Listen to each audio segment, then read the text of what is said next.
Alors bonjour, je vais vous parler des fondements de la pédagogie de Maria Montessori. On va se poser plusieurs questions. On va dire qui est-ce que c'était, quand est-ce qu'elle a fait ça, comment, pourquoi et où. Ce qui est important de savoir, c'est que Maria Montessori a beaucoup fait appel à l'approche par atelier et par projet quand sa pédagogie a été développée. Vous allez découvrir que selon l'âge des enfants, c'est soit l'approche par atelier qui va avoir une plus grande importance ou l'approche par projet. C'est pas la même chose selon l'âge des enfants. Il peut y avoir une grande variation. Alors, comment manipuler le matériel Montessori? Toujours avec beaucoup de soin. C'est un matériel qui est assez lourd, qui est assez fragile, très esthétique. Alors, il faut toujours imaginer que vous avez un nouveau-né dans les mains, que vous manipulez avec beaucoup de soin. C'est quelque chose de fragile, de précieux, puis il faut vraiment en prendre soin. C'est toujours, je trouve, que comme ça qu'il faut amener les enfants à eux aussi manipuler le matériel. Une autre chose que je voudrais faire, c'est, avant de commencer, de reconnaître que la terre, où est-ce qu'on se trouve, où est-ce que je me trouve actuellement, c'est une terre très précieuse qui nous a été léguée.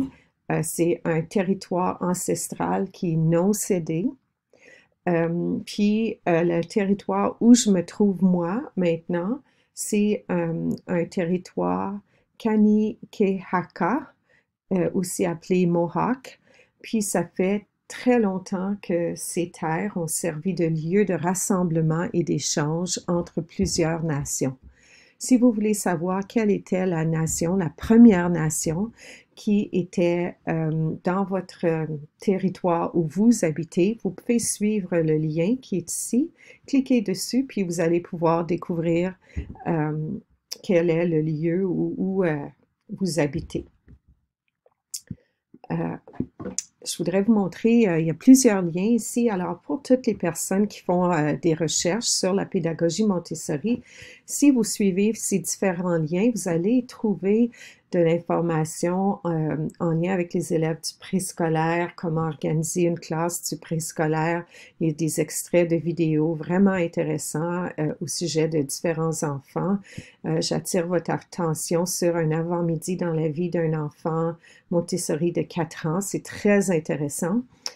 Tout est très intéressant. Je vous attire aussi, j'attire votre attention au contre-exemple pour montrer ce qu'il faut pas toujours faire confiance à tout ce qu'on voit, tout ce qu'on lit en lien avec la pédagogie Montessori. Ici, on a un papa très bien intentionné qui parle de la pédagogie Montessori. Il a des bonnes idées, mais on voit qu'il a vraiment pas compris l'aspect de manipuler avec soin. Puis le matériel, c'est pas quelque chose, c'est correct d'utiliser du matériel temporaire, mais je pense qu'il a comme pas tout à fait compris certaines choses. Alors, je vous invite à aller voir puis vous renseigner. Si vous voulez en savoir plus sur les bambins, il y a des vidéos sur le préscolaire, puis aussi le primaire, le cycle de 3 ans, comment c'est divisé, puis aussi pour la pédagogie Montessori, mais pour le 3e âge. Il y a de plus en plus de recherches qui se fait à ce niveau-là, puis c'est excessivement intéressant. Alors, qui était Maria Montessori? C'est une femme médecin qui était vraiment avant-gardiste. Elle est née en 1870 et elle est décédée en 1952. Elle a eu une longue vie. Elle a voyagé beaucoup. Elle a vraiment amené sa pédagogie dans beaucoup d'endroits du monde. Si on regarde qui étaient ses contemporains, vous allez voir ici, ça c'est Jean Piaget. Jean Piaget était sur l'association Montessori de Suisse. Ils se connaissaient. Freud et elle se connaissaient et la fille de Freud a fait la formation Montessori. On a aussi Gandhi. Montessori est allé en Inde pour plusieurs années. Il y a aussi 2 autres médecins qui sont venus un peu avant Maria Montessori puis qui ont beaucoup travaillé avec l'enfant sauvage. Je ne sais pas si dans vos cours de philo, vous avez entendu parler de ce fameux enfant qui a été abandonné dans la forêt et qui a été élevé par des animaux, qui n'a pas eu de contact avec les civilisations, avec une civilisation, puis qui a été élevé tout seul, comme qui s'est élevé tout seul dans la forêt, sans apprendre à parler. Puis ça l'a beaucoup influencé sa pédagogie. Elle s'est beaucoup intéressée à l'anthropologie, puis qu'est-ce qui distingue les animaux des humains, puis que pour devenir humain, il faut avoir été élevé en société. Alors c'est excessivement spécial et intéressant de voir ça. Montessori et ses contemporains, c'est intéressant de voir qui ont vécu à peu près en même temps. Alors, Freud et Montessori sont nés pas tout à fait en même temps. Freud est né un peu avant elle, mais l'inconscient, l'idée du conscient et de l'inconscient a été développée par Freud pour les adultes. Maria Montessori s'est intéressée à cet aspect-là pour le développement de l'enfant, tout ce que l'enfant apprend de façon inconsciente d'abord et plutôt plus tard conscient. Piaget est un peu plus jeune qu'elle, puis a vécu un peu plus longtemps qu'elle, mais ce sont quand même des contemporains qui, même Piaget a développé beaucoup de sa théorie de l'enfant dans une école Montessori en Suisse. Il y a peu de personnes qui savent ça. Dewey et Kilpatrick ont travaillé beaucoup l'approche par projet. Dewey a créé une école laboratoire dans les années 1900 où il a beaucoup expérimenté ses idées. Alors, deux contemporains. Rudolf Steiner qui a développé la pédagogie Waldorf, premièrement dans une industrie à cigarettes finalement, puis ça s'est répandu un petit peu partout par la suite. L'école de Steiner et de Montessori ont commencé à peu près dans la même décennie. Puis on voit que, encore une fois, deux contemporains. Gandhi a invité Maria Montessori à amener sa pédagogie en Inde. Alors, ces deux-là se sont beaucoup fréquentés. Puis tout le côté éducation de la paix, Maria Montessori l'a beaucoup développé aussi parce que il y avait eu deux guerres mondiales pendant qu'elle développait sa pédagogie. Puis aussi A.S. Neal qui a créé l'école de Summerhill, lui aussi était un contemporain de Maria Montessori.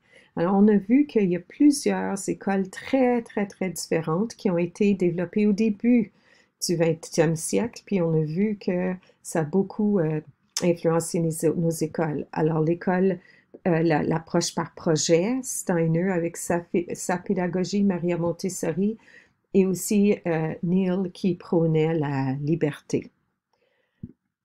Alors, Maria Montessori, une femme assez extraordinaire. Quand j'ai vécu en Italie, le Mille Lire portait sa photo, son portrait. On voit ici que Maria Montessori enseigne un peu les symboles de la grammaire ici. Elle a vécu en Inde, on la voit en sari, on la voit ici jeune médecin. Alors c'est une personne qui a vécu très longtemps. Son fils était souvent son interprète. Puis il y a toute une histoire au sujet de son fils parce que elle était pas mariée. Alors si vous lisez un peu, vous allez apprendre sur sa vie un peu hors de l'ordinaire. La pédagogie Montessori existe depuis longtemps, mais Maria Montessori était inquiète pour la qualité de son enseignement. Alors, ce qu'elle a fait finalement, c'est qu'elle a créé ce qu'elle appelle l'Association Montessori internationale. C'est une association pour sauvegarder un petit peu la qualité de l'enseignement. Puis elle a créé des centres de formation un peu partout à travers le monde. Alors, si vous cliquez ici, vous allez pouvoir où se trouvent les centres de formation qui donnent des cours qui correspondent à peu près à 1 an de spécialisation après un baccalauréat. Moi, j'ai fait 2 de ces formations-là. Une formation pour le préscolaire, pour les enfants de 3 à 6 ans d'abord.